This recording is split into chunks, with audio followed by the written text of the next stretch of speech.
आज मी बीड जिल्ह्यामधील असणाऱ्या गेवराई तालुक्यातील खडकी ह्या गावी माझ्या एका गुरुलेकीच्या घरी गुरुपंक्तीसाठी निघालो होतो। रस्त्यामध्ये मादळमोही नावाचं हे गाव लागलं आणि या गावामध्ये श्री मोही माता नावाच्या देवीचं एक अतिशय जुनं आणि प्राचीन असं स्थान आहे। अर्थातच हे विशेष असं स्थान असल्यामुळे या मोही मातेचं दर्शन घ्यावं अशी इच्छा मनात निर्माण झाली। तर आता आपण श्री मोही मातेचं दर्शन घेऊन इथलचं वैशिष्ट्य काय ते बघूया आणि त्यानंतर आपण खडकी गावामध्ये जाऊन गुरुलेकीच्या घरच्या स्थानांचंही त्या ठिकाणी तुम्हाला मी सर्व दाखवतो। जुनं हे हेमाडपंथी मंदिर आहे बघा, सर्व दगडी पायऱ्या आहेत या आणि हे इथं प्रवेशद्वार दिसत आहे आपल्याला श्री मोही माता।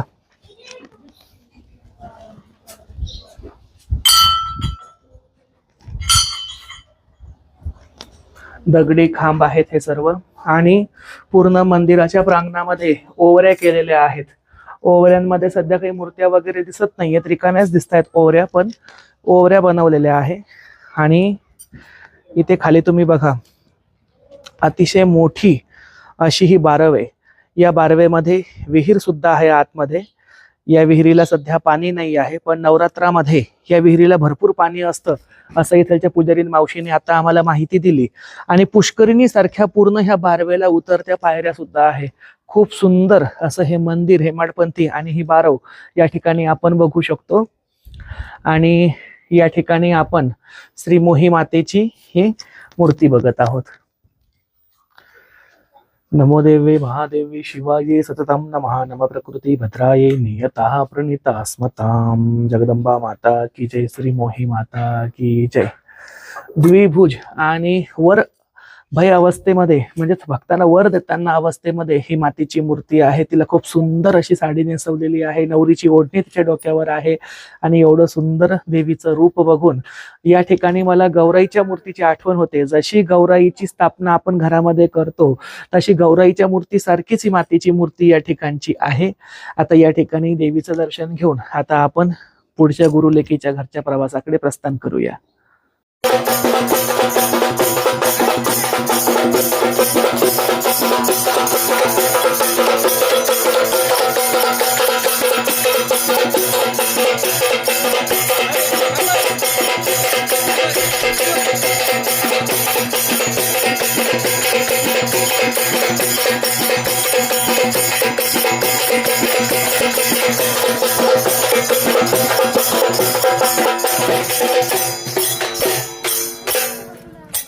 सर्व आराधनेला पाया पडणं येतात।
आता या ठिकाणी असणारं गावचं ग्रामदैवत श्री काळभैरवनाथ यांच्या मंदिरामध्ये आम्ही आहोत. माझ्या हाताने मी आता देवाला नैवेद्य अर्पण केला आणि अतिशय सुंदर अशी ही गंडकी पाषाणाची भैरवनाथाची आणि जोगेश्वरी मातेची मूर्ती आहे आणि अतिशय जुनं आणि जागृत हे स्थान आहे.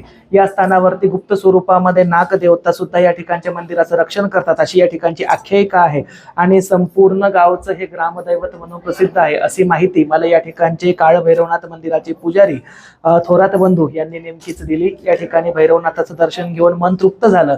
आता माझ्या गुरुलेकीच्या घरी अर्थातच संगीता आबूस हिच्या घरी पंक्तीसाठी जाऊया.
किती एकर शेती आहे आपली?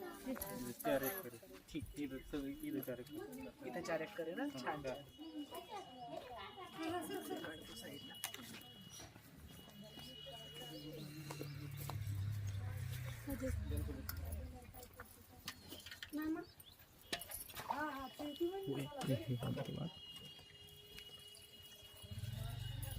लेकीचं कौतुक पाहिलं की बरं वाटतं. असं कोणत्या ठिकाणी जाऊ दे मला असं पाहिलं की बोलतं चांगलं.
त्याच्यामध्ये नाही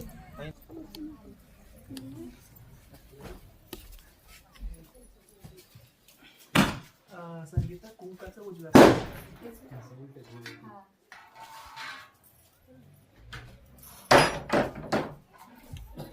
आई राजा देव दे सदानंदीचा उदेव दे आणि माता की जय. नवनाथ महाराज नवनारायण महाराज अलग नारायण श्री गुरुदेव दत्त दत्त. देव घराकडे आहे ना. साधच पाहिजे, देव साध्याकडेच नांदत असतो.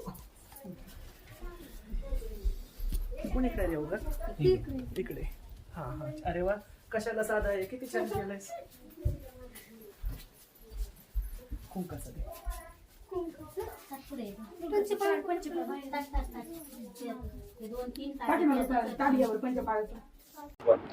आता मी आलेलो आहे माझ्या गुरुलेकीच्या घरी, अर्थातच संगीता आबूजीच्या घरी.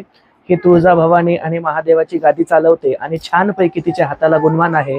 आतापर्यंत अनेक स्वतःचे तिचे सुद्धा शिष्य तयार झाले, म्हणजे माझे अनेक नातचेले तयार झालेले आहेत आणि एक चांगल्या पद्धतीचं नाव तिचं ह्या गावामध्ये आहे. बऱ्याच दिवसांपासून तिची इच्छा होती, तिच्या मिस्टरांची इच्छा होती की भाऊंचे पाय आमच्या घराला लागावे. तर आज मी माझ्या सर्व कामांमधून फुरसत काढून खडकी येथे फक्त तिची इच्छा पूर्ण करण्यासाठी या ठिकाणी आलो. तसंच या ठिकाणी तिची होणारी महिला शिष्य अर्थातच राधा उर्फ मथुराबाई चिरके सुद्धा आहे. तर या ठिकाणी कालभैरवच्या मंदिरामध्ये मथुराबाईला उर्फ राधाबाईला काळभैरवाचा संचार झाला आणि मग मला संगीताने विचारलं की त्यांच्या गावाच्या लोकांची अशी श्रद्धा आहे की बाईच्या अंगामध्ये काळभैरव येत नाही, बाईच्या अंगात खंडोबा येत नाही, बाईच्या अंगामध्ये महादेव येत नाही, कारण ती स्त्री आहे. तर मी या आधी सुद्धा यूट्यूबवरती अनेक व्हिडिओमध्ये याबद्दल प्रकाश टाकला होता आणि मी आजही प्रकाश टाकतो. देवी किंवा देवता ह्या ज्योती स्वरूपी असतात. ज्योती स्वरूपी असणाऱ्या देवी किंवा देवता हे एखाद्या भक्ताला प्रसन्न होताना तो नर आहे की नारी आहे की किन्नर आहे हे बघत नाहीत, त्याच्या हृदयामधील फक्त भक्ती बघितल्या जाते. आज माझ्या अनेक महिला शिष्यांची मी खंडोबाची वारू भंडारी केली आहे. महिला असून त्यांच्या अंगामध्ये खंडोबाचं वारं येतं. अनेक माझ्या शिष्या आहेत, ज्यामध्ये एक रेश्मा नावाची आहे, एक पल्लवी नावाची आहे. आमच्या जेजुरीच्या खंडोबाची पत्नी जेजुरीच्या खंडोबाच्या पुजाऱ्याची बायको स्वाती निलेश बारभाई ही सुद्धा माझी चेली आहे. तिच्याही अंगामध्ये खंडोबाचं वारं येतं. संगीताच्या अंगामध्ये महादेवाचा संचार येतो, राधाच्या अंगामध्ये भैरवाचा संचार येतो.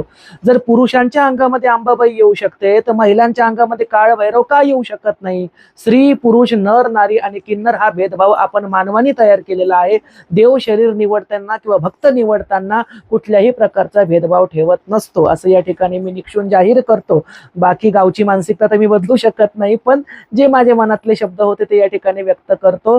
आणि पुढच्या काळामध्ये संगीताला सांगतो की राधाबाईची ज्ञानमाळ तुझ्या हाताने तू स्वतः कर. काळभैरवाचा कुठला मंत्र तिच्या कानात सांगायचा हे मी तुला वेळेवरती नक्की सांगेल. आणि या ठिकाणी आजच राधाचा माझी नाथचेली म्हणून स्वीकार करतो. जय जगदंब, नमो आदेश. या ठिकाणी बघा माझं ताट भरलंय तिने आणि केवढे गच्च पदार्थ ताटामध्ये भरले, तेवढे धकणार की नाही याबद्दल शंका वाटते. बघा इथे ज्वारीची आपलं बाजरीची भाकर आहे, चपाती आहे, बटाट्याची भाजी आहे, ही एक सुक्की भाजी आहे, चटण्या आहे, वरण भात आहे, इकडे डाळबट्टी केलेली आहे, श्रीखंड ठेवलाय आणि लाडू करंजा भजे इतके पदार्थ गच्च ठेवलेत ना तिने की अगदी ती किती धकेल मला याबद्दल शंकाच वाटते. पण अगदी अन्नपूर्णेसारखं गच्च भरलेलं ताट गुरुपंक्तीसाठी तिने बनवलेलं आहे. जसं गच्च भरलेलं ताट आहे तसंच या गुरुलेकीचं घरही धन धान्य सुख समृद्धीने भरो असं या ठिकाणी आशीर्वाद देतो. आणि आता जेवणाला सुरुवात करतो. आई राजा उदे उदे. आता मी माझ्या दुसऱ्या गुरुलेकीच्या घरी निघालेलो आहे, परंतु रस्त्यामध्ये माझ्या एका नाथचेलीचं घर लागलं, तेच म्हणजे काशीत ताईचं. तर तिने विनंती केली की भाऊंनी माझ्या घरी सुद्धा 2 मिनिटं थांबावं. तर 2 मिनिटं आता इथे पाय लावून मी पुढे दुसऱ्या लेकीच्या घरी जात आहे. काही गरज नव्हती पोरींनो.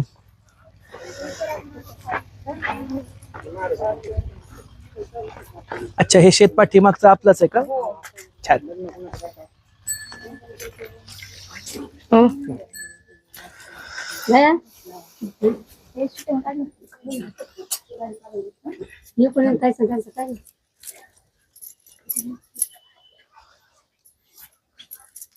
पण आता जसे आजोबा गुरुचे पाय धुवून राहिले तसे आपापल्या गुरुचे पाय धुवा गुरुपौर्णिमेला, आहे की नाही मनीषा?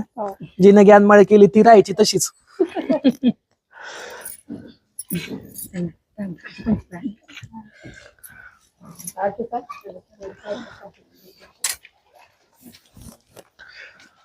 आता उगा आराध्याच्या नात्याने चालतं पाय धुणं हे नाथपंथामध्ये.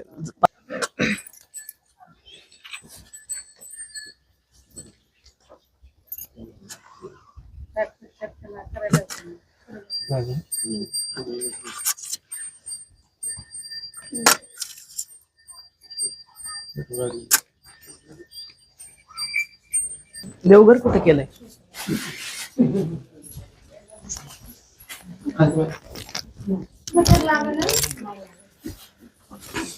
अरे वा. या ठिकाणचं वैशिष्ट्य बघा, तिने जसे माझे चेले माझा फोटो देवघरात लावतात तसा तिने बरोबर तिच्या गुरुचा म्हणजे माझ्या चेलीचा फोटो तिच्या देवघरात लावलाय आणि माझ्या चेलीच्या फोटोमध्ये वरती माझा फोटो सुद्धा आहे. छान आदर्श आहे. अशीच गुरुवरती श्रद्धा ठेवा. जो गुरुवर श्रद्धा ठेवतो तो भरपूर पुढे जातो आणि मनापासून या ठिकाणचा आशीर्वाद देतो काशीत कुटुंबाला. आणि आता पुढच्या गुरुलेकीच्या घरी रवाना होतो. तू मिस कॉल दिलतास का मला 3-4 दिवसापूर्वी? नाही का? अच्छा, मला खेडेकर म्हणून असं एक ट्रू कॉलरला नाव आलं. मला वाटलं तू दिलास का? खेडकर असं ट्रू कॉलरला नाव.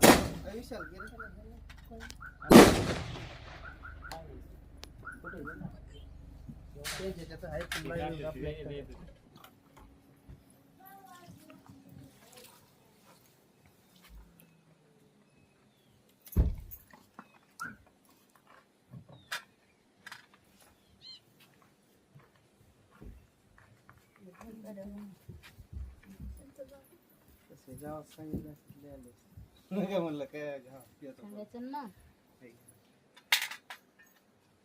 आता मी तर नाही सांगितलंच आले माझ्या इथं. तुम्ही सांगायचं ना तरी मग. कशाला सांगायचं? घरच्या माणसाला कशाला पाहुण्याची गरज आहे?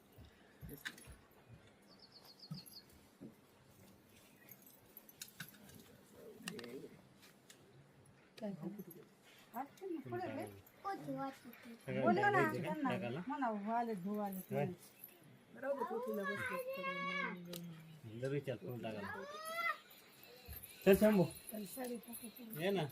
हा बोल फुलं टाकायला जर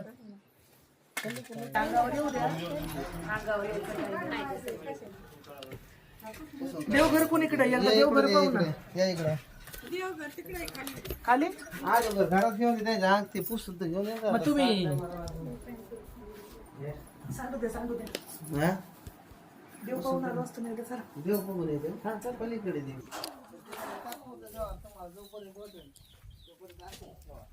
ते बसायला आणणार काय टाकायचं भाजी.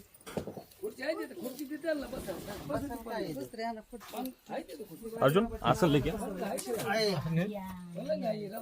येडाबाईच्या नावाला भाजीपाच्या नावाने हे केलेलं आहे. बर दगड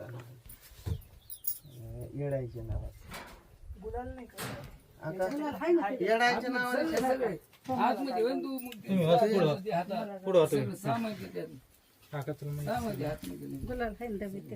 सगळे तिथं सामान इथे गुलाल कधी सामान काढून सामान काय तिथंच मोरस घेतलंय का? चांगलं देव बसवाव साडू. देव येड्यावानी बसवल्यावर तुम्हाला कोडे येड्यावानीच कळते. मग काय नुसती म्हातारी येड्यावानी गाणे म्हणती.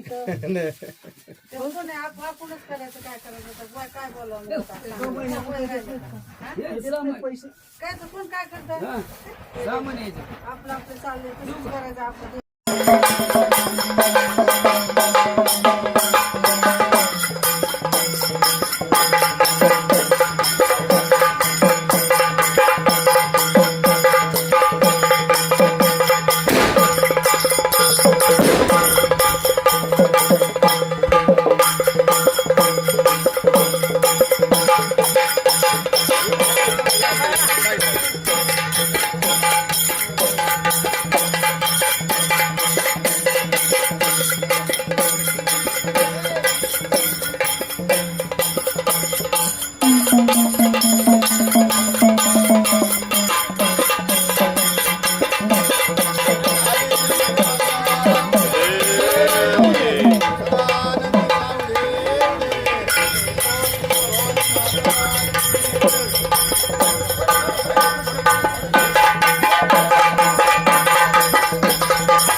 ही आसनपट्टी घ्यायची ना रे, आसनपट्टी अंगावरती काढायची.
Thank you.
आता मी तिसऱ्या माझ्या गुरुलेखाच्या घरी अर्थातच शिष्याच्या घरी आलेलो आहे.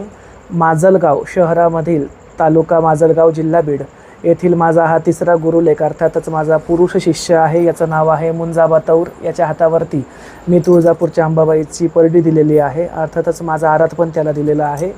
आणि हे तिसरं ठिकाण करून आता या ठिकाणी मी आजची माझी यात्रा थांबवणार आहे. कारण सकाळपासून आज फिरत्या दौऱ्यामध्ये असल्यामुळे पुष्कळ ठिकाणी बऱ्याचशा लोकांशी भेटी होत गेल्या. शेवटी आता माजलगावमध्ये आलेलो आहे. अतिशय सुप्रसन्न असं त्याचं देवघर होतं. या ठिकाणची सर्व त्याच्या आजूबाजूची भक्त मंडळी, शेजारचे पाजारचे, त्याचे नातेवाईक सर्वजण इथे थांबलेले आहे. सर्वांचा स्वभाव खूप छान वाटला. तर या निमित्ताने मुंजाबाला मनापासून आशीर्वाद देतो की त्याच्या देवघरावरती जर कोणी आलं तर सर्वांच्या इच्छा पूर्ण व्हाव्या. त्यांनी त्याच्या हाताने कोणाला राख उचलून दिली त्याची पाख व्हावी आणि या ठिकाणी भक्तांना गुणमान यावा असा माझ्या गुरुलेखाला मनापासून आशीर्वाद देतो. आणि खडकी, त्यानंतर उक्कड पिंपरी आणि आता माजलगाव असे एकूण बीड जिल्ह्यामधीलच 3 स्थानांवरती 3 ठिकाणी जे भेटी दिल्या. तर आजची बीड यात्रा या ठिकाणी थांबवतो. भेटूया पुढच्या व्हिडिओमध्ये. तोपर्यंत सर्वांचं कल्याण असो. जय जगदंब. नमो आदेश.